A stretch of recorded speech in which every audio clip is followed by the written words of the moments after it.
Imagine a world where the spark of democracy first ignited, where philosophy was born, and where human achievement reached heights that still inspire us today.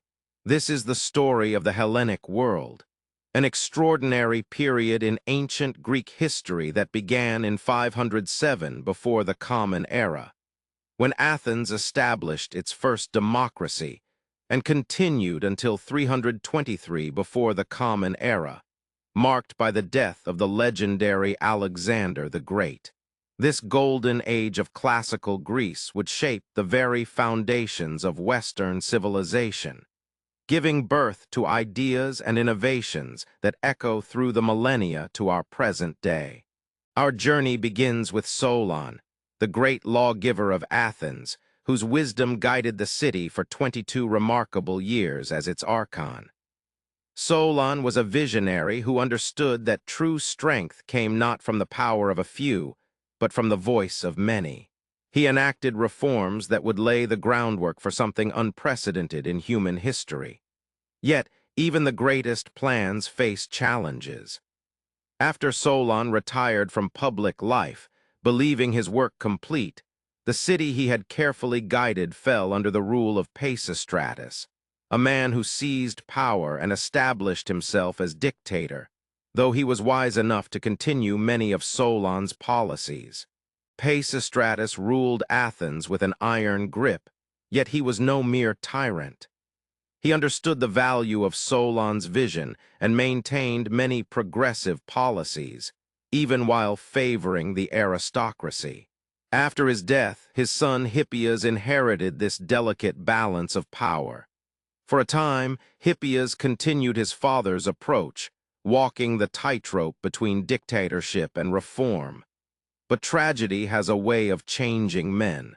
When Hippias' younger brother was assassinated, not for political reasons as many believed, but because of a passionate love affair gone terribly wrong, everything changed.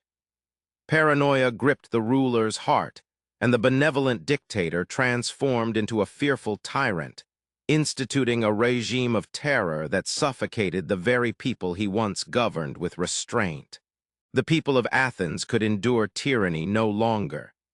In 507 before the Common Era, a coalition of forces led by Cleomenes I of Sparta and the Athenian reformer Cleisthenes rose up and overthrew Hippias, casting down the rule of terror. What happened next would change the world forever. Cleisthenes, building upon the foundation that Solon had laid decades earlier, reformed the constitution of Athens with revolutionary new ideas. He decreased the overwhelming power of the aristocracy, elevated the common citizen, and sought to unite the fragmented tribes of the mountains, plains, and shores into one unified people. For the first time in human history, democracy took root, and the citizens of Athens discovered something intoxicating: freedom. Freedom in action, freedom in speech, freedom in thought. From that transformative moment, Athens began its ascent to lead all of Greece in literature, art, statesmanship, and warfare. With democracy came an explosion of human genius, unlike anything the world had ever witnessed. The Hellenic world gave birth to a constellation of brilliant minds whose contributions would illuminate human civilization for millennia. Picture the great philosophers: Socrates questioning everything in the marketplace, young Plato recording his teacher's wisdom, and Aristotle systematizing all human knowledge. Imagine the tragic poets Sophocles, Euripides, and Aeschylus, whose plays explored the deepest corners of the human soul, or Aristophanes, whose comedies made Athens laugh while making them think. The historian Herodotus traveled the known world recording its stories, while Thucydides documented the great conflicts of his time with unprecedented analytical precision. The physician Hippocrates established the foundations of medical ethics. The orator Lysias crafted speeches of persuasive beauty, and the sculptor Phidias created works of art that defined beauty itself. This flourishing of human achievement led many to call this period the Golden Age of Greece. The poet Shelley, looking back across the vast expanse of time, would declare it undoubtedly the most memorable period in all of human history. And yet, remarkably, those who lived through these extraordinary times often failed to appreciate their own greatness. The historian Herodotus, living amidst this renaissance of thought and culture, believed his own age was lacking and looked backward to a more glorious past.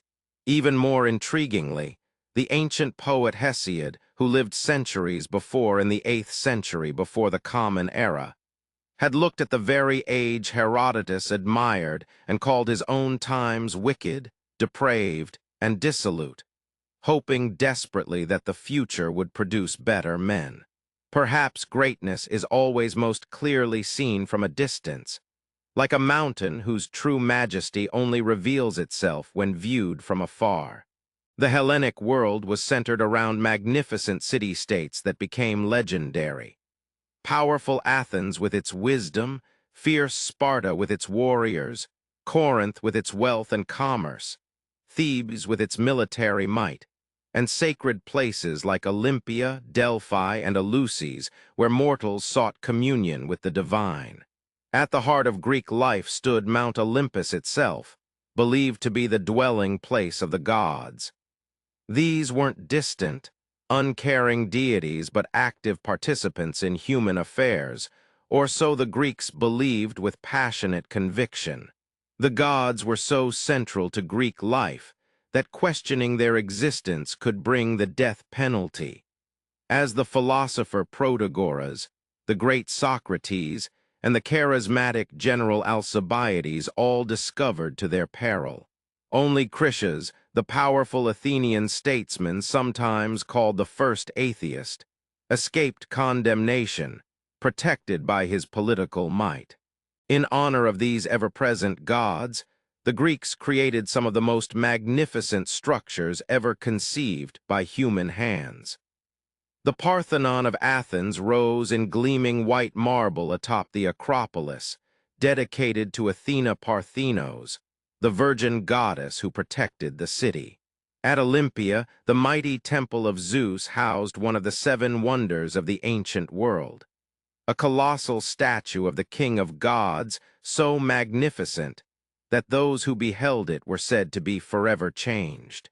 The brilliant sculptor Phidias contributed to both these immortal works, his genius captured in stone and gold. At Eleusis, the mysterious temple of Demeter served as the site of the Eleusinian mysteries, secret religious rites considered the most important spiritual experience in all of ancient Greece, so sacred that initiates were forbidden on pain of death from revealing what they witnessed. The immortal poet Homer, whose Iliad and Odyssey were treasured throughout the Hellenic world, painted vivid pictures of gods intimately involved in human affairs, guiding heroes, causing mischief and shaping destinies. The Greeks consulted divine will before undertaking any important decision, whether matters of the heart or affairs of state. No place embodied this connection between mortal and divine more than the oracle at Delphi, where the god Apollo spoke through his priestess, the Pythia. So revered was this oracle that people journeyed from every corner of the known world to seek guidance, climbing the slopes of Mount Parnassus to receive prophecies that would determine the fate of kingdoms and the course of wars. Before any military campaign, before any great undertaking, the Greeks sought the blessing of the gods at Delphi, for to act without divine approval was to court disaster. The gods were consulted before the great battles that would define the Hellenic world and test Greek courage against impossible odds. In 490 before the Common Era, the Athenian warriors faced the massive Persian army at Marathon, and against all expectations they triumphed. A decade later, in 480 before the Common Era, King Leonidas and his legendary 300 Spartans made their heroic stand at Thermopylae, sacrificing themselves to buy time for Greece, while the Greek fleet achieved a stunning naval victory at Salamis that same year. The following year, at Plataea in 479 before the Common Era, the combined Greek forces decisively defeated the Persians once and for all, preserving Greek independence and ensuring that democracy and Greek culture would survive to shape the world. But the age of independent Greek city-states was drawing to a close. In 338 before the Common Era, at the Battle of Chaeronea, everything changed. King Philip II of Macedon, a brilliant military strategist, led his disciplined phalanx against the combined forces of the Greek city-states. Fighting alongside his father that day was Philip's young son, already showing signs of the genius that would make him legendary. The Macedonian victory was decisive and complete. The era of squabbling city-states ended as Philip united Greece under Macedonian rule, whether the proud Greeks wished it or not.